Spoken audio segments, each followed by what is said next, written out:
the ineptitude of the Republican politicians in Congress could not be on better display than we saw during the Hunter Biden hearings, the impeachment hearings for the president of the United States, which is nothing but a sham. But anyhow, these guys actually tried to doctor documents to make it seem that there was something shady going on between the president's son and one of the president's relatives, and somehow that had some sort of an impact on the president. I mean, talking about different layers of indirection to try to put one of the nation's most important ways to give justice to a politician. It is just amazing that these guys are so inept. But if you're lying, you have to try. But if you're going to be lying, you at least have to try to make things done in a manner that have some plausibility or some way to succeed. That Byron Donalds, whatever his name is, the representative, could bring a document, and the Democrats, within the span of that hearing, go do their research and find out that what he had was plagiarism, what he had was doctored. It just shows you which side of the aisle has the intellect, which side of the aisle does the work, which side of the aisle is into doing things the moral way, the ethical way. Check this out, and then we'll take it on the other side. No new facts were introduced that weren't already entered into the record. That did not stop the theatrics in the Republicans, and it did not stop members of the committee from pretending they had evidence like that. Most notably, Florida Congressman Byron Donalds. Next slide, please. For my colleagues on the other side, we're going to start talking evidence now. Oh, this is a fun one. Ladies and gentlemen, this one is from 2018. This is about 4 months before Joe Biden launched his campaign for president of the United States, December 2018. The highlight is, this is a text message between Jim Biden and Hunter Biden. Hunter Biden was in a bad way, by the way. He was really strung out. He lost a bunch of money. He needed help. Jim Biden says, "This can work. You need a safe harbor. I can work with your father alone." It'll probably take several months and everybody can read the text. Now, again, none of that's actual evidence of an impeachable offense by President Joe Biden. But the real issue with that presentation is that the congressman from Florida apparently brought in fabricated Photoshop slides of text messages as his supposed evidence, which eliminated the actual context and was incredibly deceptive. And he was subsequently called out on it in the hearing by his colleague, New York Democratic Congresswoman Alexandria Ocasio-Cortez.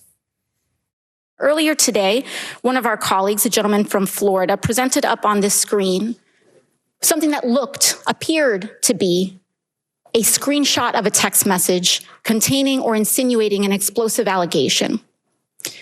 That screenshot of what appeared to be a text message was a fabricated image. It was a fabricated image. I don't know where it came from. I don't know if it was the staff of the committee, but it was not the actual direct screenshot from that phone. And in fact, I would like to submit to the committee the actual full context from the Ziegler affidavit number 1, exhibit 402, of the full text of that exchange. Do I have permission from the chair? Importantly, what was brought out from that fabricated image excluded critical context that changed the underlying meaning and allegation that was presented up on that screen by this committee and by members of this committee. This was a really striking moment. There was a much larger part of the text that sort of altered what that conversation about getting a job was really about. How did you catch that? And what does it say that that's the evidence they're using in their first impeachment inquiry? Well, I think this just speaks to the tremendous amount of teamwork that we've been able to accomplish on the House Oversight Committee. Of course, it's an honor to be the vice ranking member under Congressman Jamie Raskin, who we just heard from. And I think the leadership and the collaboration in that committee, and also the depth and dedication of work, people have been poring over these documents, at least those documents that House Republicans are even divulging before and sharing with the public before the hearing. But I think immediately when this screenshot was raised, first, this was not something that had been seen before, but vaguely had seemed familiar. I think we had our committee staff really tearing through every possible document to try to piece together how this possibly even came to be. And I think we were finally able to match up in real time what the actual context was, as opposed to what Congressman Byron Donalds chose to put on that screen. And it really cannot be understated how deceptive that was to take critical messages out of context, to tear apart the context that they're in, and then to Photoshop a text message bubble to make it look like it's reconstructed back on a phone. And this is supposed to be the Republican case for impeachment? I mean, at this point, we should be investigating the investigation for the ethical conduct that is happening on the Republican side of the aisle. And I think, frankly, the Republican Party knew that this was cooked and done from the beginning. Their star witnesses that they called in today said in their opening statements that there is not evidence to support articles of impeachment against the president of the United States. And so this was done from the start. I am quite not really sure why they decided to embarrass themselves in this manner today. But it was evident. You could feel it. It was palpable in the hearing room. You saw Byron Donalds there in that split screen. He himself was embarrassed, slouching in his chair. I don't know what was quite going through their minds. But this is all that these Republican politicians have. They have no other answer.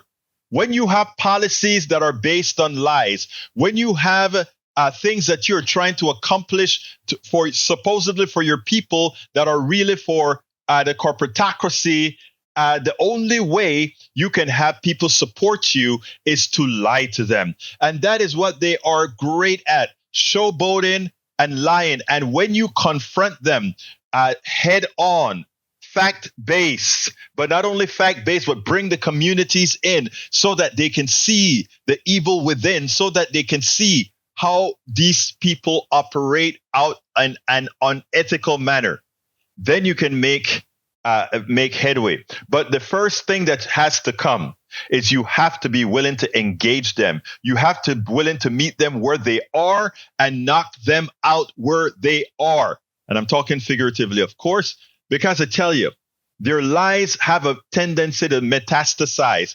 That is why some polls show this race sort of close, because the lying, the constancy of the lies, the constancy of the misinformation, the unanswered misinformation that's out there, the Democrats using the wrong type of informational sources to get to their people, using elitist analysts, elitist consultants, instead of using grassroots people, independent media to get their message out. The Democrats simply not doing things as they should. Now, you look at our grassroots folk, Alexandria Ocasio-Cortez. It wasn't hard for her to go ahead and find that these guys were full of it. And throughout that entire hearing, the Republican politicians looked like fools. And the reason why is they brought a case that was, first of all, a lie, but secondly, an unresearched, unrehearsed, unprepared lie. So they didn't even try to build the backstop behind this. They just thought that they would come out there, lie to the American people. The Democrats would just huff and huff because they didn't get enough information, but they forgot. Everything is electronic these days. Everything is something that folks can get access to. And you pay the right people appropriately, and they will find the fraud. And that's exactly what Alexandria Ocasio and her team did. They found the fraud. And you know what? Let me make a prediction. This Hunter Biden stuff will stay active in the right-wing space where people don't see any other news. But as far as for the rest of the country, it's done. When you have your own witnesses come out and tell you there's not enough evidence here to talk about impeachment, it is done. We have a closure coming, and they're shutting down the government now. It is done. So for all of those folks that are hoping to find something on Hunter, that what Hunter has some interaction between Hunter and his daddy, where the daddy was financially got financial gain out of what Hunter did, forget it. It's done. So to my dear brother progressives and sisters progressives, it's over. They're going to ramble about it for a minute, and they're going to go on TV and talk about Hunter Biden, Hunter Biden. It's over. They've made the fool of themselves, and every time they go there now, that is the lens that folks are going to see this hearing through. It's over. We spend a lot of time deconstructing the news, trying to parse it into a form that everybody can understand. We try to find those little nitpicks where it flies above the fray, etc.